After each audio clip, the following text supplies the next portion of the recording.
Hello students, welcome to Studify Success. I am Utsav and this is fifth lecture of Quadrilateral. So today we will discuss some questions based on the application of midpoint theory.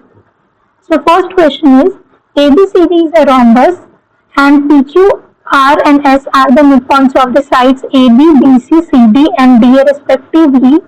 We have to show that quadrilateral PQRS is a rectangle. सो इसमें इस question में हमें क्या given है कि ABCD is a rhombus, which means कि अगर ये रोम्बस है तो इसके सारे साइड्स इक्वल होंगे, that is AB equals to BC equals to CD equals to AD. Also rhombus की जो ऑपोजिट साइड्स होती है, सॉरी ऑपोजिट एंगल्स होते हैं वो भी इक्वल होते हैं. These are the information given to us by saying that ABCD is a rhombus and PQRS are midpoints of the side AB, BC, CD and DA. So how we will proceed is, firstly हमें prove करना है कि PQRS is a rectangle. So firstly हमें ये prove करना होगा कि PQRS is a parallelogram. Then we will prove कि कोई भी एक एंगल इस पैरेललोग्राम का 90 डिग्री है. सो इससे ये प्रूफ हो जाएगा कि ये एक रेक्टेंगल है. सो हमने क्या किया, पहले हमने कंस्ट्रक्शन करा AC को और BD को, दो डायरेक्शंस को ज्वाइन कर दिया. उसके बाद हम क्या करेंगे, हम दो ट्रायंगल कंसीडर करेंगे DRS and that is this angle triangle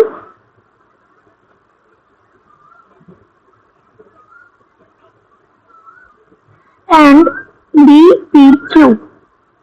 हमने इन दो ट्रायंगल्स को कंसीडर करा और इनको हम कॉन्ग्रुएंट करने की प्रूफ करेंगे. सो हमें ये गिवन है कि ABCD is a rhombus. So rhombus की सारी साइड्स इक्वल होती हैं.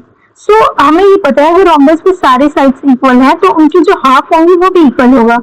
सो in triangle BPQ and DRS जो DS है that will be equals to BQ, क्योंकि साइड्स की दोनों ही रोम्बस की साइड्स की हाफ है, तो क्योंकि साइड्स इक्वल है तो उनकी हाफ भी इक्वल होगा. सिमिलरली जो DR होगा, this side is equals to BP.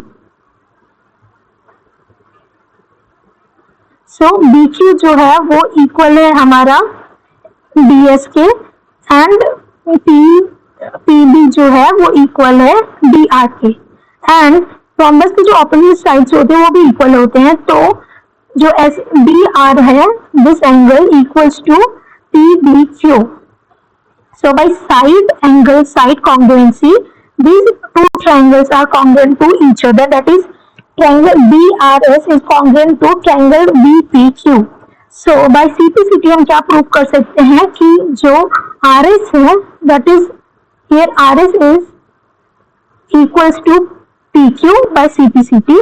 ये हमने फर्स्ट चीज प्रूव की. नाउ हम इनमें क्या प्रूव करेंगे कि triangle QCR is congruent to APS. So this triangle is congruent to this. तो इसमें भी हम सेम चीज अप्लाई करेंगे, दैट यहाँ पे जो RC है this is equals to PA, क्योंकि ये रोम्बस के हाफ से, और अगर रोम्बस की साइड्स इक्वल है तो उसके हाफ भी इक्वल होंगे. सो RC इक्वल्स टू PA और फिर एंगल जो है RCQ, this angle is equals to this angle, क्योंकि opposite sides of a rhombus are opposite angles of a rhombus are equal, इसलिए ये equal हो गए. एंड थर्डली हम क्या प्रूव करेंगे, दैट AS जो है this side is equals to QC, क्योंकि अगेन BC जो है वो AD के इक्वल है तो उसका हाफ AS जो है वो QC के इक्वल होगा.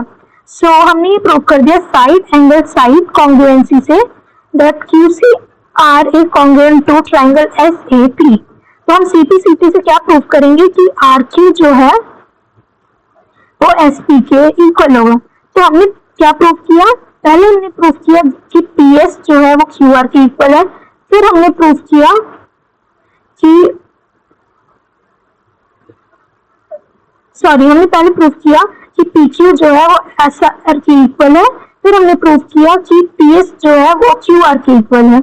सो हमने इससे प्रूव कर दिया कि एक क्वाड्रिलेटरल है जिसके ऑपोजिट साइड्स इक्वल हैं. तो इससे ये प्रूफ हो गया कि PQRS is a parallelogram. sorry, we have proved only that these opposite sides are equal, right?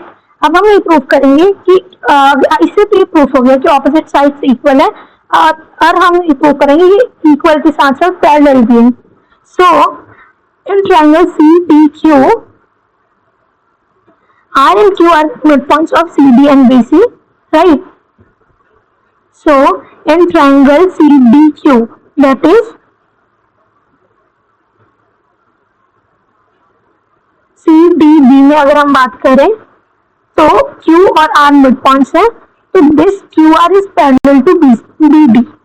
Similarly, हम ये प्रूव करेंगे that PS is also parallel to BD. So हमने ये प्रूव करा QR parallel to BD and then PS is also parallel to BD. So this implies QR is parallel to PS. अगर PS BD के parallel है और QR भी BD के parallel है तो PS and QR भी आपस में पैरेलल हो जाएंगे. सो हेंस हमने प्रूव कर दिया कि PQRS इज अ पैरेललोग्राम, क्योंकि दो ऑपोजिट साइड्स जो है वो इक्वल भी है और पैरेलल भी है. सो हमने ये प्रूव कर दिया कि PQRS is a parallelogram. Now हमें ये प्रूव करना है कि कोई भी एक एंगल जो है PQRS का वो 90 डिग्री है. सो अगर PQRS में जो PS है वो QR के पैरेलल है, राइट? सो हमें पता है कि अगर ये पैरेलल है तो PQ will act as a transversal. So P और Q का जो सम होगा वो 180 डिग्री होगा, क्योंकि हमें पता है that sum of four interior angles is 180 degree. So angle P plus angle Q equals to 180 degree. और हमें ये भी पता है that since it is a parallelogram तो opposite sides are equal, opposite angles are equal. So angle P equals to angle Q, तो 2 times angle P equals to 180 degree. So angle P equals to angle Q equals to 90 degree. हमने ये proof कर दिया कि एक side जो है वो 90 डिग्री है. सो इससे ये प्रूफ हो गया that this PQRS is a rectangle as well. So हमें यही प्रूव करना था कि ये जो PQRS है वो एक पैरेललोग्राम है, एंड हमें प्रूव करना था कि PQRS is a rectangle. Now we will move to third question.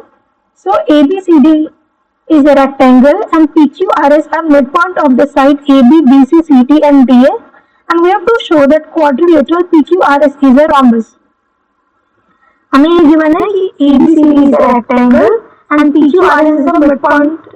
PQRS is a midpoint of AB, BC, CD and DA. हम firstly we will do a construction. जो AC है और BD है उनको join करेंगे. Now हम कैसे start करेंगे इस क्वेश्चन को. So in triangle ABC, this triangle,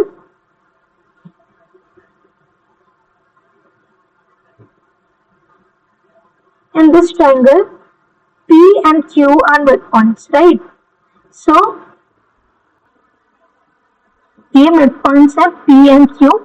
So इनको ज्वाइन करके जो लाइन फॉर्म होगी PQ, that will be parallel to AC. And it is half of PQ is half of AC as well by midpoint theorem. Similarly, in triangle ABC and this triangle S and R are midpoints, तो इनको join करके जो line form होगी that will also parallel and half of AC. So इससे हमने ये prove कर दिया कि PQ equals to half of AC and SR is also half of AC. So this implies PQ जो है PQ equals to SR. Also, PQ is parallel to AC and SR is also parallel to AC. So this implies PQ is parallel to SR. So this implies PQRS is a quadrilateral in which one pair of opposite sides is equal and parallel to each other. So PQRS is a parallelogram.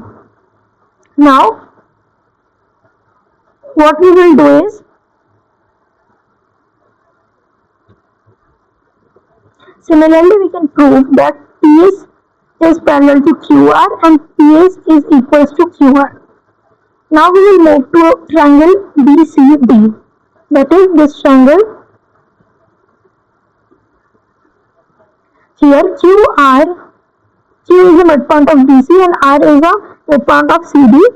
So by midpoint theorem, QR is parallel to BD and QR is half of BD. This we can say by midpoint theorem.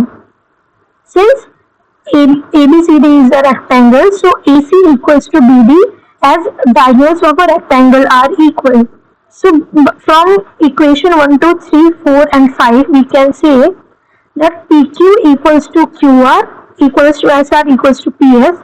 So हमने ये prove कर दिया कि ये जो सारी sides हैं वो आपस में इक्वल भी है. So this implies that PQRS is a rhombus. So student, this is all about today's class. If you want to download the notes of this class, you can find the link in the description box. Thank you.